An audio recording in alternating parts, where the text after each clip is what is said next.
ये कहानी है एक ऐसी लड़की की जिसकी आवाज़ ने न केवल एक पूरे समाज को झकझोर कर रख दिया, बल्कि बदलाव की वो लहर भी ला दी जिसकी किसी ने कल्पना तक नहीं की थी। साल 1996 की बात है।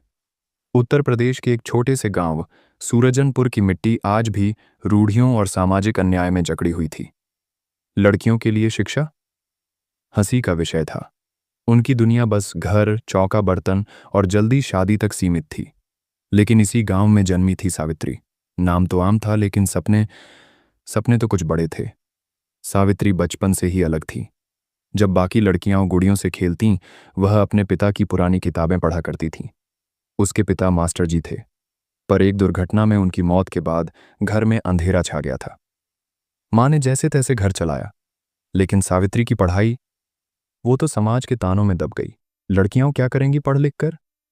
आखिर में चूल्हे चौके में ही तो जाना है। देखो ना, सावित्री को, किताबों में ही घुसी रहती है। शादी कौन करेगा इससे? सावित्री ये सब सुनती, पर चुप रहती। लेकिन उसकी आंखों में जो जिद थी, वो किसी ने देखी ही नहीं थी। फिर एक दिन, वो दिन आया जिसने सब कुछ बदल दिया। गांव के प्रधान ने ऐलान किया, इस साल भी गांव में सिर्फ लड़कों की पढ़ाई के लिए फंड मिलेगा, लड़कियों के लिए कोई सुविधा नहीं। गांव वालों ने हाँ में हाँ मिलाई। ठीक ही है, लड़कियों की पढ़ाई किस काम की? लेकिन सावित्री ने इनकार कर दिया। क्यों? लड़कियों की पढ़ाई क्यों नहीं? क्या हम इंसान नहीं? उसकी आवाज गांव के चौपाल में गूंजी। किसे हिम्मत हुई सवाल उठाने की? प्रधान गुस्से में गरज उठा। मुझे? सावित्री ने डटकर कहा, अगर हमारे लिए स्कूल नहीं खुलेगा तो मैं खुद स्कूल खोलूंगी, और देख लेना, उस स्कूल में सिर्फ लड़कियां पढ़ेंगी। पूरा गांव ठहाके लगाने लगा। ये लड़की स्कूल खोलेगी? इसे अपनी औकात पता है। लेकिन सावित्री ने हार नहीं मानी। उसने अपने टूटे फूटे घर के आंगन में खुद ही पढ़ाना शुरू कर दिया। शुरुआत में सिर्फ 2 लड़कियां आईं, मीना और राधा। गांव वालों ने ताने मारे, पढ़ाई करके क्या करोगी? पति के घर जाकर तो रोटियां ही बेलनी है। सावित्री बस मुस्कुराती और कहती, ये रोटियां बेलेंगी भी, लेकिन पढ़ लिख कर अपने हक की भी लड़ाई लड़ेंगी। धीरे धीरे बदलाव होने लगा। आसपास की और भी लड़कियां जुड़ने लगीं। सावित्री का आंगन अब एक स्कूल बन चुका था। मिट्टी की दीवारें और फूस की छत, लेकिन वहां पढ़ाई का जुनून था। फिर एक और तूफान आया। प्रधान ने गांव के दबंगों को भेजा, उस स्कूल को तोड़ डालो, ये लड़की समाज के नियम बदलने चली है। रात के अंधेरे में दबंग आए और स्कूल की झोपड़ी को गिरा दिया। किताबें मिट्टी में बिखर गईं। सुबह जब सावित्री आई तो सामने बर्बादी का मंजर था। मीना और राधा रो रही थीं। दीदी, अब क्या होगा? सावित्री ने गहरी सांस ली। उसने मिट्टी से गिरी किताबें उठाईं, हाथ से झाड़ीं और कहा, किताबें फिर उठाई जाएंगी, स्कूल फिर बनेगा, और ये लड़कियां फिर पढ़ेंगी। उसकी आंखों में आग थी। पर क्या इतना आसान था बदलाव लाना? गांव की पंचायत ने फरमान जारी किया, सावित्री को गांव से निकाल दिया जाए, ये समाज के लिए खतरा है। पूरा गांव जमा था। प्रधान मंच पर खड़ा था। बताओ, क्या करनी चाहिए इस लड़की की? भगा दो इसे, इसने हमारी लड़कियों को बिगाड़ दिया है। चारों तरफ से आवाजें आ रही थीं। तभी सावित्री मंच पर चढ़ी। उसने भीड़ की आंखों में देखा और कहा, हां, मैंने बिगाड़ा है। मैंने आपकी बेटियों के मन में अपने हक के लिए लड़ने की आग जगाई है। मैंने उन्हें सिखाया है कि वे सिर्फ रोटियां बेलने वाली मशीन नहीं है। मैं मानती हूं, मैं समाज के लिए खतरा हूं, उस समाज के लिए जो लड़कियों को जिंदा दफन कर देना चाहता है। अगर ये खतरा है तो मैं गर्व से कहूंगी कि मैं यही हूं। सन्नाटा छा गया। फिर एक चमत्कार हुआ। गांव की सबसे बुजुर्ग औरत, दादी अम्मा, जो कभी कुछ नहीं बोलती थी, उठी और बोली, मैंने अपने जीवन में पहली बार किसी लड़की को इतनी हिम्मत से बोलते देखा है। सावित्री ठीक कहती है, हमारी बेटियां भी पढ़ेंगी। पूरे गांव की सोच पलट गई। जिस गांव ने सावित्री को ठुकरा दिया था, वही गांव उसके साथ खड़ा हो गया। प्रधान ने सिर झुका लिया। मुझे माफ कर दो बेटा, तुमने हमें हमारी सबसे बड़ी गलती दिखाई है। सूरजनपुर गांव का वो टूटा फूटा आंगन अब एक भव्य स्कूल बन चुका था, सावित्री बालिका विद्यालय। आज उस स्कूल से पढ़कर दर्जनों लड़कियां डॉक्टर, इंजीनियर और शिक्षक बन चुकी थीं।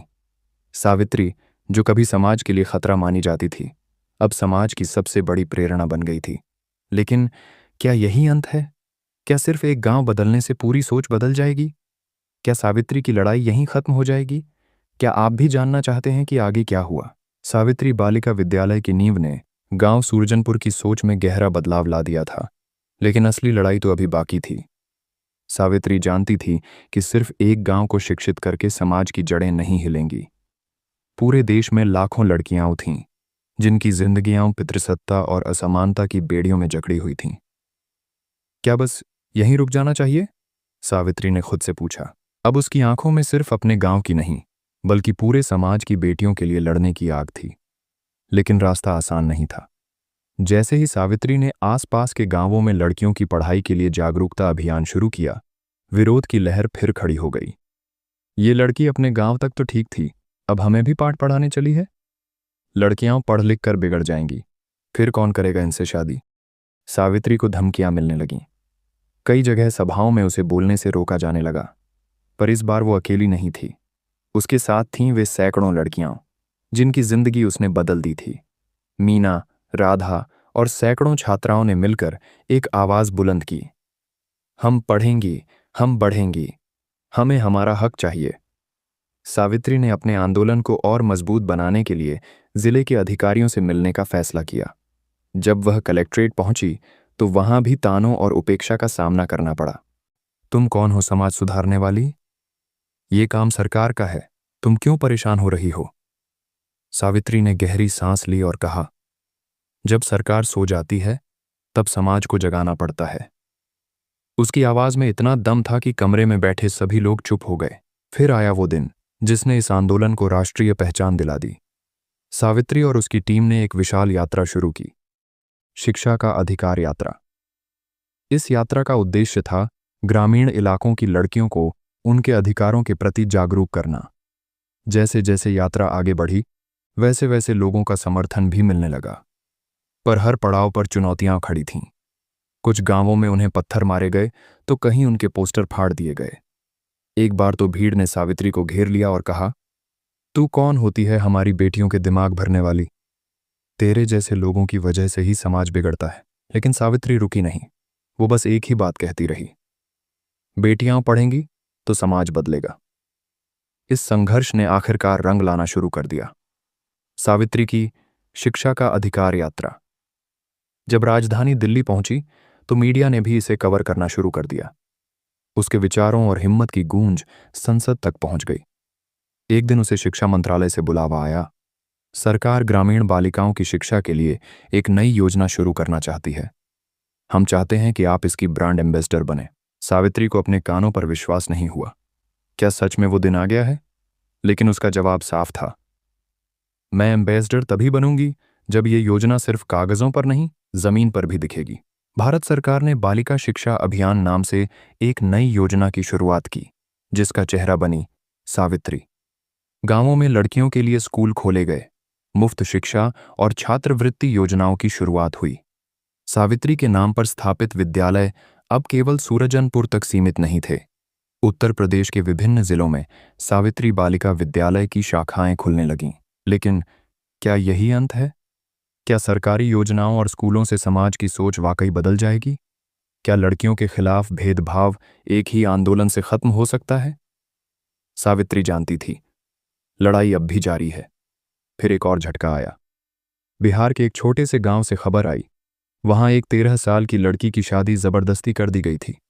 कारण, लड़की पढ़ लिख कर क्या करेगी, शादी तो करनी ही है। सावित्री ने जब ये सुना तो एक बार फिर उसकी आंखों में वही ज्वाला भड़क उठी।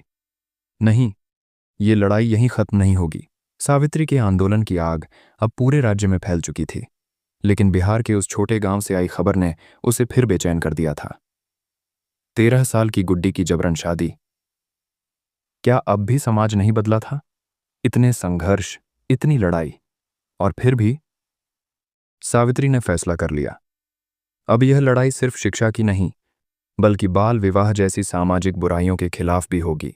गुड्डी एक होशियार और जिद्दी लड़की थी, पढ़ाई में अव्वल, लेकिन किस्मत ने उसे वहीं लापटका था जहां हजारों लड़कियां हर साल अपने सपनों को मारने पर मजबूर हो जाती थीं। गरीबी, दहेज की चिंता और समाज के तानों ने उसके माँ बाप को मजबूर कर दिया था। लड़की बड़ी हो गई है, अब ज्यादा पढ़ लिख कर कौन सा कलेक्टर बन जाएगी। जल्दी से ब्याह दो, वरना बाद में कौन हाथ पकड़ेगा। गुड्डी ने अपनी माँ की आंखों में आंसू देखे, पर खुद रोई नहीं। उसका मन तोड़ दिया गया था, लेकिन उसके सपने सपने अभी भी वहीं थे, खुले आसमान में उड़ान भरने के। गुड्डी की शादी की खबर मिलते ही सावित्री बिना एक पल गंवाए उस गांव पहुंची। गांव के लोग हैरान थे। ये वही सावित्री है जिसने सूरजनपुर का इतिहास बदल डाला था। सावित्री सीधे गुड्डी के घर पहुंची। कहाँ है गुड्डी? उसकी आवाज में वही पुराना तेज था। गुड्डी की मां कांपते हुए बाहर आई। बेटिया, हम क्या करें? समाज का डर है, भूख लगी है, बेटी को पालना मुश्किल है। सावित्री ने मां का हाथ पकड़ा और बोली, किस समाज का डर? उस समाज का जो हमारी बेटियों को सिर्फ बोझ समझता है। नहीं, मैं गुड्डी की शादी नहीं होने दूंगी। गांव के लोग इकट्ठा हो गए। पंचायत बैठी। प्रधान ने गुस्से में कहा, सावित्री, ये सूरजनपुर नहीं है, यहां तुम्हारे उसूल नहीं चलेंगे। लड़की की शादी तय है, तुम कौन होती हो रोकने वाली?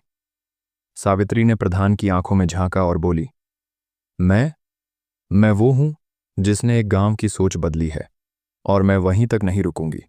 अगर कानून का डर नहीं है तो याद दिला दूं, बाल विवाह अपराध है। लोग हक्के बक्के रह गए। कानून? गांव में किसे पता था कानून क्या है?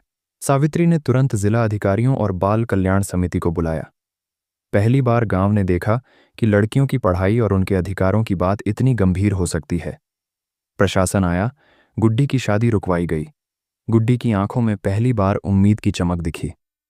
दीदी, अब मैं भी पढ़ पाऊंगी? सावित्री मुस्कुराई। पढ़ेगी भी, और दुनिया को दिखाएगी कि गुड्डी कोई आम लड़की नहीं, बल्कि बदलाव की मिसाल है।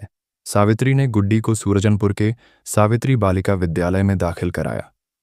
गुड्डी ने वहां पढ़ाई शुरू की और अपनी कड़ी मेहनत से सबको हैरान कर दिया। साल बीतते गए। गुड्डी ने इंटरमीडिएट में जिले में टॉप किया। मीडिया में उसकी कहानी आई। गुड्डी, एक और सावित्री की कहानी। सावित्री जानती थी कि ये तो बस शुरुआत है। बाल विवाह, दहेज प्रथा, महिलाओं पर हिंसा, इन सब के खिलाफ अब एक और बड़ी लड़ाई लड़नी थी। क्या आप भी मानते हैं कि बदलाव सिर्फ शिक्षा से नहीं, सोच से भी आता है? सावित्री को राज्य सरकार से महिला आयोग का सदस्य बनने का निमंत्रण मिला, पर साथ में एक शर्त थी। आपको अपने आंदोलन से पीछे हटना होगा, क्योंकि सरकार नहीं चाहती कि आप स्वतंत्र रूप से इन मुद्दों को उठाएं। सावित्री सोच में पड़ गई। सरकारी पद कितनी ही समस्याओं को आसानी से हल कर सकती थी, लेकिन क्या ये उसकी लड़ाई के मूल्यों के साथ समझौता नहीं होता? गुड्डी ने उसके पास आकर कहा, दीदी, आपने हमें सिखाया कि किसी भी कीमत पर अपने आदर्शों से समझौता मत करना। आप ही बताइए, अब क्या करेंगी? सावित्री उस प्रस्ताव पत्र को हाथ में लिए खड़ी थी। सामने एक ऐसा मौका था जहां सरकारी पद उसे नीतियों के स्तर पर बदलाव लाने का अवसर दे सकता था, लेकिन दूसरी ओर थी उसकी आजादी, वो आवाज जो बिना किसी दबाव के सच्चाई बोलती रही थी। गहरी सोच के बाद सावित्री ने मंच पर आकर कहा, मुझे गर्व है कि आपने मुझे इस पद के लायक समझा। लेकिन पूरा हॉल तालियों से गूंज उठा। सावित्री अब एक आंदोलन नहीं, बल्कि एक मिशन बन चुकी थी। भारत के कई राज्यों में सावित्री शिक्षा और महिला सशक्तिकरण मिशन के तहत हजारों लड़कियों को पढ़ाई, आत्मनिर्भरता और अपने अधिकारों के लिए जागरूक किया जा रहा था। गुड्डी ने कानून की पढ़ाई पूरी की और अब वह एक वकील बन चुकी थी। उन लड़कियों के लिए लड़ रही थी जिन्हें समाज ने कभी आवाज नहीं दी थी। एक दिन गुड्डी ने सावित्री से कहा, दीदी, आप ही ने कहा था, बदलाव धीरे धीरे आता है, लेकिन अगर आवाज सच्ची हो तो पूरी दुनिया सुनती है। सावित्री मुस्कुरा दी। और अब तुम्हारी आवाज है गुड्डी, ये लड़ाई अब तुम्हारी है। समाज को झकझोरने के लिए अब तुम्हारी आवाज गूंजेगी। कहानी यहीं समाप्त नहीं होती, क्योंकि हर गुड्डी में एक सावित्री छुपी है, हर गांव में एक चिंगारी जल रही है, और हर आवाज जो अपने हक के लिए उठती है, वही असली बदलाव की शुरुआत है। दोस्तों, यह कहानी यही समाप्त होती है। कहानी अच्छी लगी तो हमारे साथ जुड़े रहें। धन्यवाद।